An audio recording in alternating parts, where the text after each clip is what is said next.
E agora, para a última exposição da parte da manhã, eu convido o representante da Igreja Universal do Reino de Deus, o advogado e professor Renato Guliano Erani.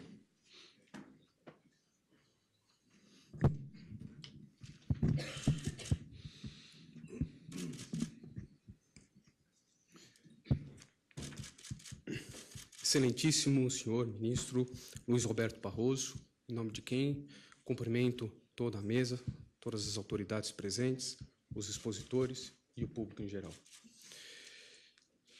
É um prazer e uma honra, ministro, participar dessa audiência pública.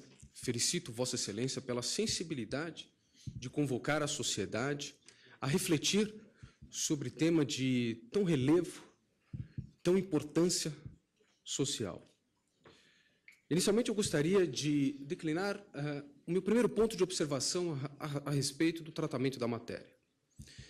Dedico-me ao direito constitucional, leciono essa disciplina, portanto, adianto que o meu enfoque sobre o ensino religioso nas escolas públicas é o constitucional. E não consigo, ministro, me desvencilhar de uma visão dogmática a respeito do tema. Isso implica, desde logo, assumir, e assim faço por plena convicção, a importância dos princípios constitucionais, paradigmas irrenunciáveis a todos os educadores, que obrigam ao respeito a toda sorte de pluralidade.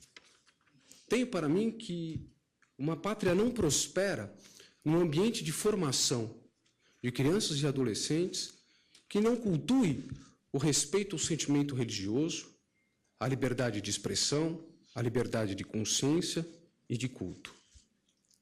Nesse contexto, a laicidade é sinônimo de liberdade e antônimo de um Estado portador de uma confissão religiosa. Como segundo ponto de observação, ministro, falo aqui em nome da Igreja Universal do Reino de Deus, por delegação do bispo Domingos Siqueira, o qual me incumbiu aqui da missão de externar a opinião da entidade. É uma opinião direta e muito firme a respeito, que é no sentido de que o ensino religioso não comporta espaço na escola pública como uma disciplina, especialmente como uma disciplina obrigatória, seja qual for o seu modelo, confessional ou não confessional. Sustenta que esse posicionamento é o único que permite, de fato, o cumprimento da laicidade. E preocupa a entidade também o fato de que o Estado se mostra não devidamente aparelhado e equipado suficientemente para manter o ensino religioso nos limites da laicidade. No entanto, o parágrafo 1º do artigo 210 da Constituição, até agora, não foi revogado. Está presente no texto constitucional e é necessário interpretá-lo. É de conhecimento geral que o problema do ensino religioso nas escolas públicas antecede até mesmo a República Federativa Brasileira. Está certo Fernando Azevedo, em A Cultura Brasileira, quando diz: o Brasil nasceu cristão. No regime colonial, a igreja e a escola apareceram irmanadas. As escolas eram um ponto de apoio da expansão missionária. Por detrás das previsões constitucionais, e lembro que apenas a Constituição de 1891 não traz o ensino religioso, muito pelo contrário, traz o ensino leigo, ensino, portanto, laico. Mas por detrás de todas as previsões constitucionais, na prática, o que se viu sempre foi um modelo persistente de ensino religioso, tendencialmente confessional, quando não efetivamente convencional. Um modelo dedicado à formação moral do jovem, da juventude, porém, ao mesmo tempo, inevitavelmente, voltado à cooptação religiosa.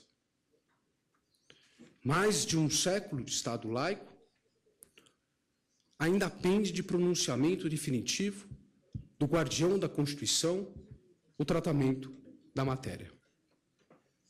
E vem em bom tempo. Nunca convivemos na sociedade brasileira com tamanha diversidade religiosa e não religiosa. Expositores anteriores trouxeram números do último censo de 2010 que confirma essa realidade. Quase 40% da população brasileira divide-se entre as confissões religiosas minoritárias e não minoritárias e não religiosas. E a Constituição, ela deve refletir essa realidade vigorante. O direito fundamental em questão, antes de qualquer outro aqui, é o direito à educação, que não comporta, no seu âmbito de proteção, um sistema de ensino ainda umbilicado no longínquo passado de pleno domínio da religião. Toda Constituição é Constituição no tempo, já disse Conrad Hesse. E disse mais, a realidade social a que são referidas suas normas está sujeita à evolução histórica. E, nesse caso, é impossível manter incólume o conteúdo da Constituição. Se o constituinte originário pensou no ensino religioso, confessional, a força normativa dos fatos deve conduzir hoje à adequação do texto à realidade. Uma realidade marcada pela necessidade de se criar uma fórmula constitucional que acomode a diversificação religiosa e não religiosa. Que fórmula é essa? O conceito de ensino religioso está na Constituição. E o desafio agora, numa perspectiva de Constituição no tempo, é emprestar-lhe uma concepção concreta que prestigie, antes de tudo, a laicidade, a liberdade de expressão e, principalmente, a eficiência e a eficácia da educação pública. Se o Brasil nasceu cristão, amadureceu plurirreligioso e aberto às ideologias não religiosas. E essa máxima deve estar contemplada na concepção atual do ensino religioso. Com essas colocações, ministro, caminham na linha da unidade da Constituição, ou seja, da interpretação do parágrafo 1º do artigo 210, de forma harmônica com a laicidade, com a liberdade de expressão e, principalmente, com a eficiência e eficácia da educação pública. E não me precipito em afirmar que devemos abandonar de uma vez por todas e nos distanciarmos de uma leitura imperialista e colonial do ensino religioso. Aquela que o estrutura de maneira a institucionalizar uma religião na escola pública. Não avançarei numa proposta de programa de ensino, até porque entendo que aqui existe um limite intransponível ao juízo constitucional. Entendo que o conteúdo do programa religioso é atribuição, a meu ver, do sistema federativo de ensino, que deverá ser elaborado, evidentemente, em conjunto com os especialistas educadores, sob a fiscalização dura do Ministério Público e atuação do Poder Judiciário, para manter os parâmetros constitucionais que compõem a concepção do ensino religioso na escola pública. E entendo que aqui é o eixo central da atuação do juiz constitucional.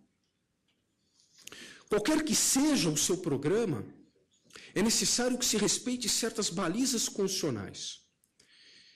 E me atrevo aqui, ministro Beto Barroso, a elencar pelo menos 6 balizas que entendo devam nortear a interpretação do parágrafo 1º do artigo 210 da Constituição, e assim, quem sabe, promover o que não existe hoje, que é uma uniformidade constitucional no tratamento do ensino religioso. O primeiro parâmetro, a primeira baliza, é a maior laicidade possível. Aceitar um ensino religioso nas escolas públicas não é reconhecer a um círculo de igrejas o direito a, mas assegurar a que a religião desempenhe, ou a religiosidade desempenhe, a sua importância nos limites da educação pública laica. Isso implica assumir uma neutralidade confessional no ensino. Eu não digo com isso o alijamento da religião, pois se caminhássemos por esta via, praticaríamos o confessionalismo de sinal invertido. O ensino laico observa a religião como um sistema cultural filosófico, uma forma especial de visão do mundo, que deve ser ensinada de forma aberta, que nem mesmo o conhecimento baseado na fé pode promover.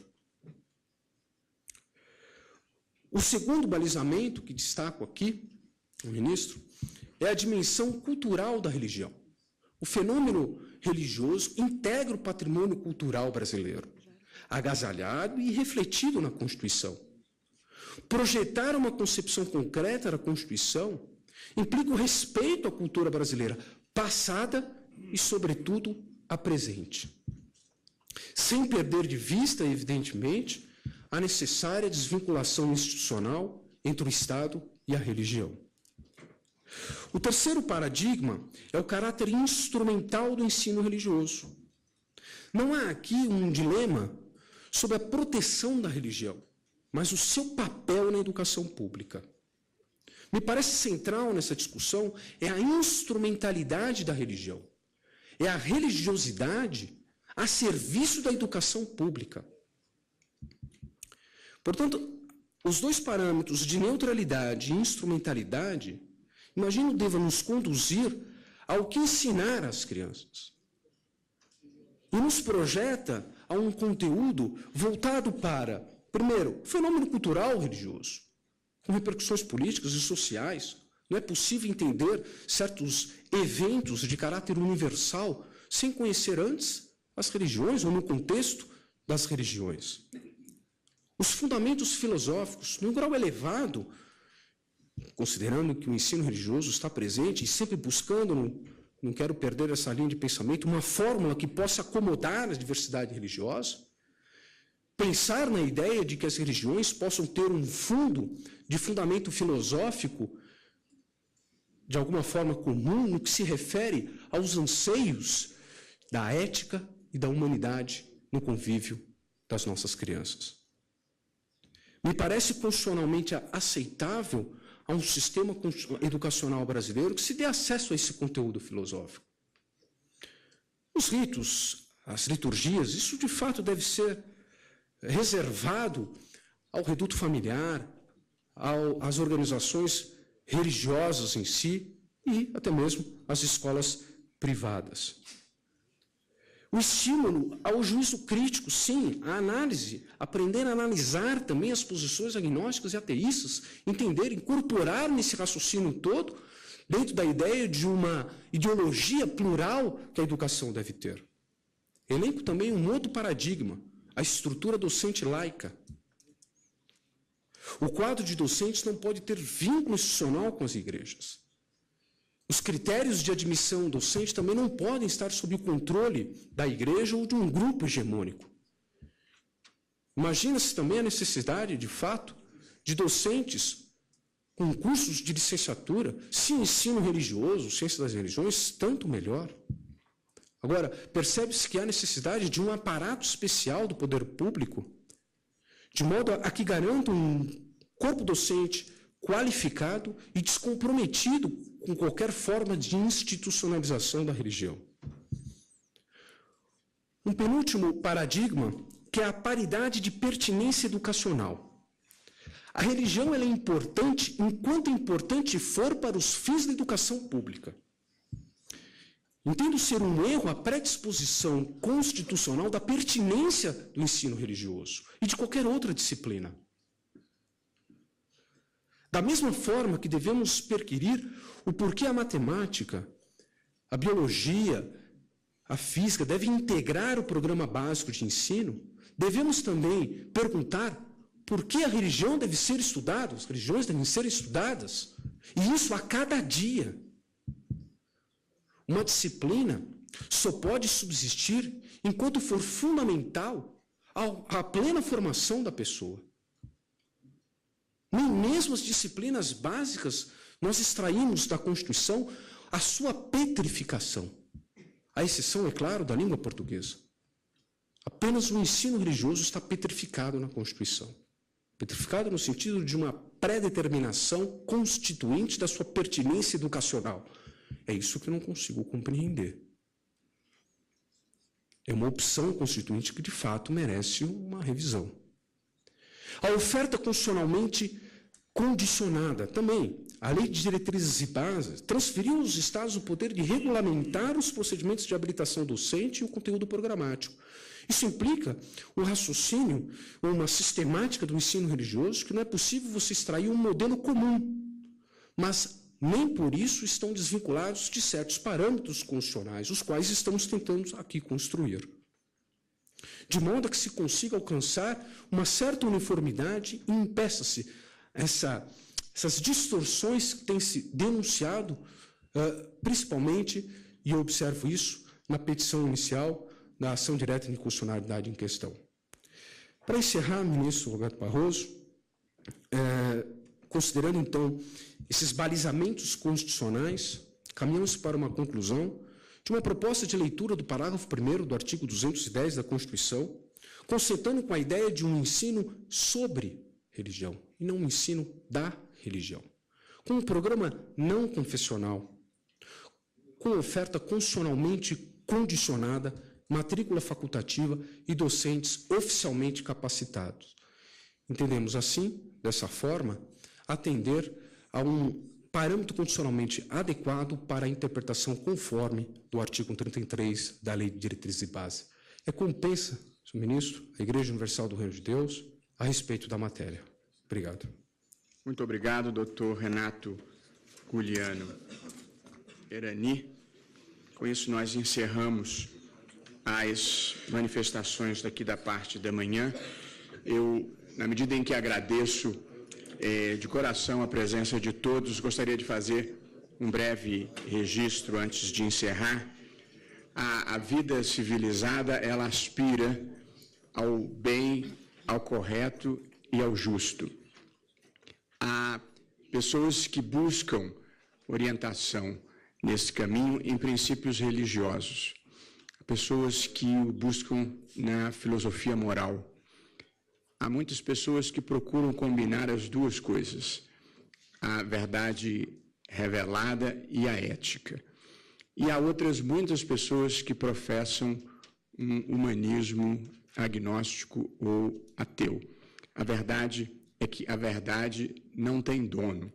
E, portanto, o que nós precisamos fazer é encontrar meios de convivência respeitosa e tolerante entre as pessoas que pensam diferentemente. Eu queria agradecer a todos que compartilharam comigo e com as demais pessoas e com os demais ministros que terão o relato dessa audiência, os seus conhecimentos. Como bem disse um dos oradores, a gente compartilha conhecimento. A sabedoria a gente vai fazer força para ter e decidir adequadamente. Mas o que eu queria destacar é que nós tivemos hoje aqui um conjunto de pessoas representativas, ocupadas e que deixaram as suas obrigações para virem aqui compartilhar conosco essas informações, esses conhecimentos e darem uma demonstração de abnegação e de tolerância no tratamento de um ao outro.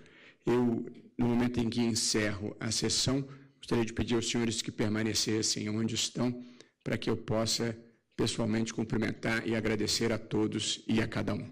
Declaro encerrada esta sessão da manhã e nós retomamos às 14h30 pontualmente.